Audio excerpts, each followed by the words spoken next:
Channel. ఈరోజు మనం ఏంటంటే హెల్ప్ ఫంక్షన్ యూజ్ చేసి మాన్యువల్ని ఎలా చదవాలి అని తెలుసుకుందాం. ఇది మనకి ఆన్లైన్ అవసరం లేదు, ఇంటర్నెట్ కనెక్షన్ అవసరం లేదు. మనకు ఉన్నటువంటి కంపైలర్ని యూజ్ చేసి మాన్యువల్ ఎలా చదవాలి, ఇది డాక్యుమెంటేషన్ పైథాన్ డాక్యుమెంటేషన్ చదవచ్చు. దీన్ని యూజ్ చేసి హెల్ప్ అనే కీవర్డ్ యూజ్ చేసి ఏ కీవర్డ్ కానీ ఏ క్లాస్ గురించి కానీ దేన్నైనా తెలుసుకోవచ్చు. సో ఇంతకుముందు మనం డిర్ అనే ఒక ఫంక్షన్ తెలుసుకున్నాం. దాన్ని యూజ్ చేసి దాంట్లో ఉన్నటువంటి ఆబ్జెక్ట్స్ని కానీ దానిలో మెంబర్స్ని అన్ని ఏదైనా క్లాస్లో ఉన్న మెంబర్స్ కానీ దాని రిలేటెడ్ స్టఫ్ అంతా ఏమున్నాయో తెలుసుకోవచ్చు. దాన్ని ఒకసారి చూద్దాం. హెల్ప్ ఆఫ్ డిర్ అని టైప్ చేసి చూద్దాం. హెల్ప్ ఆఫ్ డిర్ అని టైప్ చేసాం. ఎంటర్ చేస్తే ఇలా మనకు డాక్యుమెంటేషన్ వచ్చింది. It shows the attributes of an object అని మనకి వచ్చింది. డిర్ అనేది ఏవైనా ఒక ఆబ్జెక్ట్కి అట్రిబ్యూట్స్ని చూపిస్తుంది అని అర్థం. ఇదే డిర్ యూజ్ చేసి మనం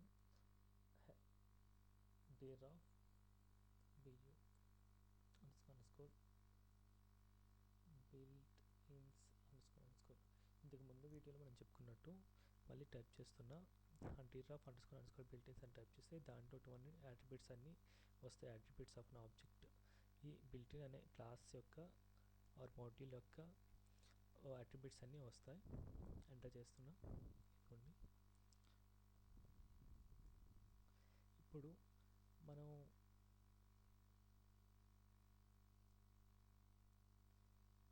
హెల్ప్ అనే కీవర్డ్ గురించి మనం తెలుసుకుందాం అని చెప్పాయి కదా. హెల్ప్ అంటే హెల్ప్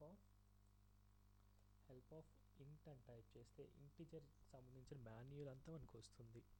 ఇది మన ఆన్లైన్ కంపైలర్లో కూడా మనం చూడొచ్చు. నేను ఇప్పుడు చూస్తాం.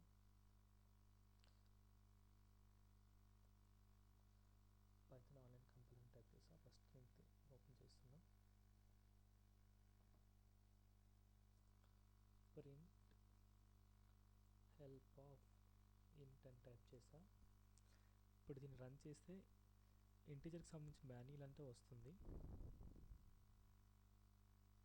చూడండి మాన్యువల్ ఎలా మనం చదవచ్చు. ఇక్కడ ఎంటర్ చేస్తే అలా ఓపెన్ అవుతూ ఉంటుంది.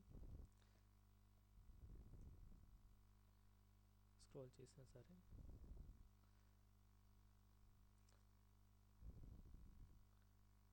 సో మనం ఇది మన ఇంటర్ప్రిటర్లో చూస్తే ఇలా వస్తుంది. సరే హెల్ప్ ఆఫ్ ఇంట్ అని టైప్ చేస్తే ఇలా వస్తుంది మాన్యువల్. ఇక్కడ మనం చూసినట్టయితే ఇంటిజర్ని ఏదైనా ఒక ఆప్షనల్ ఆర్గ్యుమెంటే తీసుకుంటుంది. ఇంటిజర్ అనేది ఏదైనా ఆర్గ్యుమెంట్ కానీ మనం ప్రొవైడ్ చేయకపోతే 0 అని రిటర్న్ చేస్తుంది. అండ్ ఏదైనా బేస్ అంటే 0 అండ్ 2 to 36 బేస్ నుంచి ఈ 2 నుంచి 36 లోపల ఉన్నటువంటి బేసెస్ ఇంక్లూడింగ్ బేసెస్ నుంచి మనకి డెసిమల్లో కన్వర్ట్ చేయడం కూడా జరుగుతుంది ఇంటిని యూజ్ చేసి.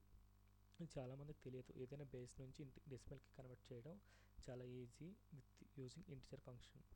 ఇప్పుడు మనం ఈ ఎంటర్ చేస్తూ ఉంటే ఇలా డాక్యుమెంటేషన్ వస్తూ ఉంటుంది. క్యూ అని టైప్ చేస్తే డాక్యుమెంటేషన్ నుంచి బయటకు వచ్చేవచ్చు. సో ఇప్పుడు మనం ఇంటిజర్లో ఏదైనా ఇంటిని చూద్దాం. ఇంట్ ఆఫ్ అని డైరెక్ట్గా ప్రింట్ చేస్తే మనం 0 అనేది రిటర్న్ అవుతుందని చెప్తుంది కదా. చూద్దాం ఏం రిటర్న్ చేస్తుందో. ఇంట్ ఆఫ్ అని టైప్ చేసి 0 అనేది రిటర్న్ చేస్తుంది. ఎంటర్ చేస్తున్నాం. 0 చూడండి. అలానే ఇంటిజర్ అనేది మనకు ఏదైనా వ్యాలిడ్ స్ట్రింగ్ని మనం నెంబర్స్గా మార్చాలి అంటే ఇంటిజర్గా మార్చాలి అంటే నేను పాస్ చేసేమో అంటే దాన్ని ఇప్పుడు 1 2 3 ఇచ్చాను స్ట్రింగ్, అది నెంబర్ కాబట్టి దాన్ని ఇంటిజర్గా మారుతుంది. అలాగే ఫ్లోట్ వాల్యూస్ని కూడా మనకి నెంబర్స్గా మారుతుంది. ఇంట్ ఆఫ్ 12.3 12 అనేది వస్తుంది. ఈ విధంగా జరుగుతుంది. ఇంటిజర్ స్ట్రింగ్ నుంచి కానీ ఫ్లోట్ నుంచి కానీ కన్వర్ట్ అవుతుంది. ఇంకొకటి ఏంటంటే ఇదే ఇంటిని యూజ్ చేసి మనం ఏదైనా బేస్ నుంచి ఇక్కడ చెప్పేటప్పుడు ఇక్కడికి డాక్యుమెంటేషన్ క్లియర్గా చూడండి. ఇక్కడ ఏదైనా బేస్ 0 కానీ 2 నుంచి 36 ఏదైనా బేస్ ఇస్తే దాన్ని డెసిమల్గా కన్వర్ట్ చేయడం జరుగుతుంది. ఇప్పుడు అదే నేను చేస్తున్నా. ఆర్ ఈక్వల్స్ టు ఇంట్ 10 1010 అని ఇస్తున్నా. 1010 అంటే బైనరీ రిప్రజెంటేషన్లో 10 అని అర్థం. నేను బేస్ అనేది ఆప్షనల్.